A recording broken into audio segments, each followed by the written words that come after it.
कहते हैं कि आप बेईमानी से कमाया हुआ धन कितना भी इकट्ठा कर लीजिए, लेकिन वो कभी भी आपके काम नहीं आएगा। कभी भी आपको सुख सुविधा नहीं दे सकता। कहीं ना कहीं वो आपके लिए एक खतरनाक चीज बनकर सामने जरूर आएगा। वो कभी भी आपको बचेगा नहीं। इसलिए बेईमानी से कभी भी धन नहीं कमाना चाहिए। बेईमानी से कमाया हुआ धन कभी भी काम नहीं आता। वो कहीं ना कहीं निकल ही जाता है।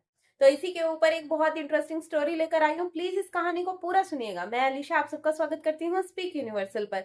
इस कहानी में क्या होता है कि एक राजा होता है और वो बहुत बुरा होता है। वो क्या करता है, आसपास के गांवों में जो गरीब लोग होते हैं ना, उनसे मतलब उनका जो धन होता है, जो उनसे पैसे होते हैं, वो किसी ना किसी रीजन से लेता ही रहता है। किसी ना किसी रीजन से गरीब लोगों से धन इकट्ठा करता रहता है।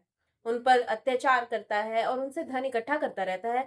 तो वो जब उसके पास बहुत सारा धन इकट्ठा हो जाता है ना, तब वो ये सोचता है कि मैं इसे राजमहल में नहीं रखूंगा। मैं इसे कहीं ना कहीं बाहर छुपा रख देता हूँ। तो वो जंगल में जाता है और वहां पर एक धन इकट्ठा करने के लिए एक गुफा बनाता है, अपने सैनिकों को लगाकर। तो जब उसकी वो गुफा तैयार हो जाती है, तो वो वहां पर वो सारा धन धीरे धीरे इकट्ठे करना शुरू कर देता है। पर वो अपनी हरकतों से बाज नहीं आता। वो वैसा ही क्रूर रहता है, वैसा ही दुष्ट रहता है और लोगों को ऐसे ही परेशान करता है, गरीब लोगों को। और उनसे धन इकट्ठा करता रहता है। सारा धन वहां जंगल में जाकर छुपो देता था। और इस काम में उसकी पूरी मदद करता था वो सैनिक। जो उसका सैनिक था, वो हर एक काम में, उसके बुरे काम में उसकी मदद किया करता था। तो उस जहां पे वो धन इकट्ठा करता था जंगल में, वहां की दो चाबियां थी। एक चाबी रहती थी राजा के पास और एक चाबी रहती थी उस सैनिक के पास। तो वो कभी राजा खुद जाता था उस धन को देखने के लिए। राजा को ना थोड़ा वहम रहता था, कभी रात को उसकी नींद खुल जाती थी।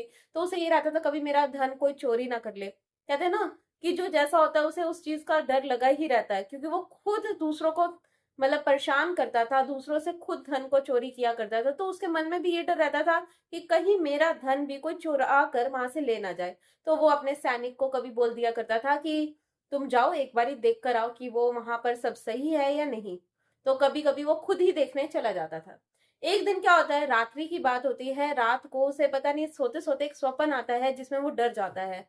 डर के मारे उठकर वो फटाफट घोड़े पर बैठकर बिना किसी को बताए राजमहल में अपनी उस गुफा में जाता है जहां पर उसने धन इकट्ठा किया होता है। और उस धन को देखने के लिए वो जंगल में निकल जाता है। जैसे ही वो उस गुफा में पहुंचता है और वहां पर अंदर जाता है, तो वो वहां पर जाकर ना बिल्कुल उस धन को देखकर, उस सारी एरिया को देखकर कि वहां पे पैसे ही पैसे हैं, सोने के सिक्के ही सिक्के हैं, इतना सारा धन देखकर वो बिल्कुल ही होश में नहीं रहता और बिल्कुल मतलब खो जाता है, उसके अंदर बिल्कुल खो जाता है। और खुशी खुशी अपने अंदर सोचता रहता है कि मेरे पास इतना सारा धन है। उसे ऐसे लगने लग जाता है कि वह दुनिया का सबसे अमीर आदमी है। और उस खुशी में वो ये भूल जाता है कि वो इस वक्त है कहाँ, क्या समय हो रहा है क्या नहीं, वो कुछ भी उसके माइंड में नहीं होता है। वो सिर्फ उस धन को देखकर खुश हो जाता है, वहां पर बैठ जाता है और उसे इंजॉय करने लग जाता है। उन सिक्कों को उछालने लग जाता है और उन्हें इंजॉय करता है वहां पर बैठकर। ऐसे ही करते करते बहुत टाइम हो जाता है, पर उसे कुछ भी पता नहीं चलता कि उसे वहां पर बैठे बैठे कितना टाइम हो गया। बाहर से ही सैनिक निकल रहे होते हैं राजमहल के। तो वो जो सेनापति होता है, वो भी वहां से निकल रहा होता है। तो उसे ये लगता है कि वो जैसे ही देखता है कि ये क्या, गुफा का दरवाजा खुला हुआ है। तो उसको ये डाउट होता है कि शायद मैं कल चेक करने के लिए आया ही था, कहीं मुझसे ना खुला रह गया। तो वो बिना कुछ देखे, जल्दबाजी में होता है और वो बिना कुछ देखे उस गुफा का दरवाजा बाहर से लॉक कर कर चला जाता है। लेकिन राजा अंदर ही बंद होता है। राजा इतना गुम हो चुका होता है, पैसे को देखकर, उस धन को देखकर इतना ज्यादा खो जाता है, उसे कुछ भी पता नहीं रहता कि कोई दरवाजा बाहर से बंद कर कर चला गया। लेकिन बहुत समय के बाद, मतलब कि काफी घंटे वो वहां पर रहता है। उसके बाद जब वो होश में आता है, अब उसे लगता है कि अब मेरा पेट भर गया इसको देखकर, कि हाँ मैंने एंजॉय कर लिया। अब उसका मन करता है कि चलो राजमहल वापस चलते हैं। तो वो राजमहल वापस चलने के लिए जैसे ही उठता है और दरवाजे की तरफ जाता है, दरवाजा खोलने की कोशिश करता है, तो वो देखता है कि दरवाजा खुल ही नहीं रहा। वो बहुत कोशिश करते हैं, लेकिन दरवाजा कैसे खुलेगा, क्योंकि दरवाजा तो बाहर से बंद है ना। अब वो बहुत खटकाता है, बहुत खटकाता है। जंगल में होने की वजह से वहां पर किसी का आना जाना नहीं होता, तो वहां पर कोई उसकी आवाज भी नहीं सुन पाता। वो बहुत ज्यादा परेशान हो जाता है। काफी घंटों तक वो दरवाजा ऐसे ही पीटता रहता है और चिल्लाता रहता है, लेकिन कोई भी नहीं सुनता। क्यों, वहां कोई होता ही नहीं। तो उसे प्यास लगती है, तो वो उस धन की तरफ देखने लग जाता है कि मैं अब अपनी प्यास कैसे बुझाऊं।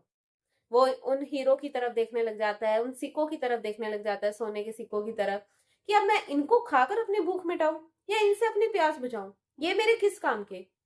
जिस धन को इकट्ठा करने के लिए मैंने अपनी पूरा जीवन लगा दिया, अब ये मुझे क्या दे रहे हैं, कुछ भी नहीं। तो वो यही देखता है, ऐसे बहुत सारे दिन बीत जाते हैं, वो भूखा प्यासा अंदर ही बंद होता है और वो यही सोचता रहता है, अब मैं क्या खाऊं, कैसे जीऊं, अब क्या मैं इन सोने के सिक्कों को खाऊंगा या इन हीरो को खाऊंगा। तो ऐसे ही उसकी मृत्यु हो जाती है। लेकिन वो जाने से पहले क्या होता है कि वो एक मैसेज देना चाह रहा था, एक अपने मन की बात बोलना चाह रहा था, तो वहां पर कोई कॉपी पेन तो होता नहीं है। तो उसके पास चाकू होता है, जो राजा के पास, वो उससे अपनी उंगली काटता है और उस अपने खून से एक दीवार पर लिखता है कि मैंने अपना पूरा जीवन इस धन को कमाने में लगा दिया, लेकिन अंत समय में ये मुझे 2 घूंट पानी तक नहीं दे पाया। मैंने अपने जीवन में इस धन के पीछे अपनी पूरी लाइफ खत्म कर दी और ये मुझे किस काम की, ये मेरे किसी काम की नहीं। तो ये कहानी है बहुत छोटी सी, लेकिन इसका मैसेज बहुत बड़ा है। लेकिन राजा की जब मृत्यु हो जाती है तो कैसे पता चलता है सबको, अचानक से ही सेनापति काफी दिन हो जाते हैं राजा को गायब हुए, तो राजमहल में ये खबर फैल जाती है कि राजा मिल नहीं रहे। हर कोई उन्हें जगह जगह ढूंढता है।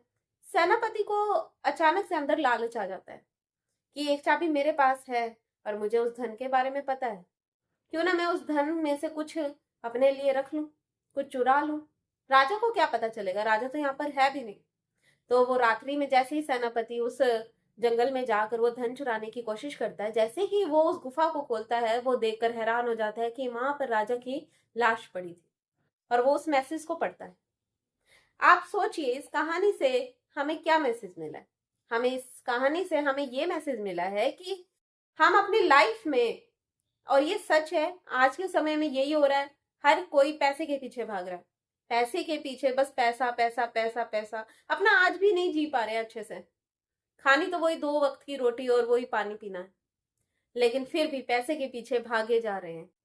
जो पैसा किसी काम का है ही नहीं। ठीक है, जीने के लिए जरूरत है, लेकिन इतना भी नहीं कि आप उसे इकट्ठा कर कर कर एक जगह रखते चले जाओ। कल का किसी को क्या पता, कल आप हो या ना हो उस चीज को एंजॉय करने के लिए, उस पैसे का यूज करने के लिए। तो इतना कमाइए, इतना खाइए कि हाँ, आपकी जितनी जरूरत है बस।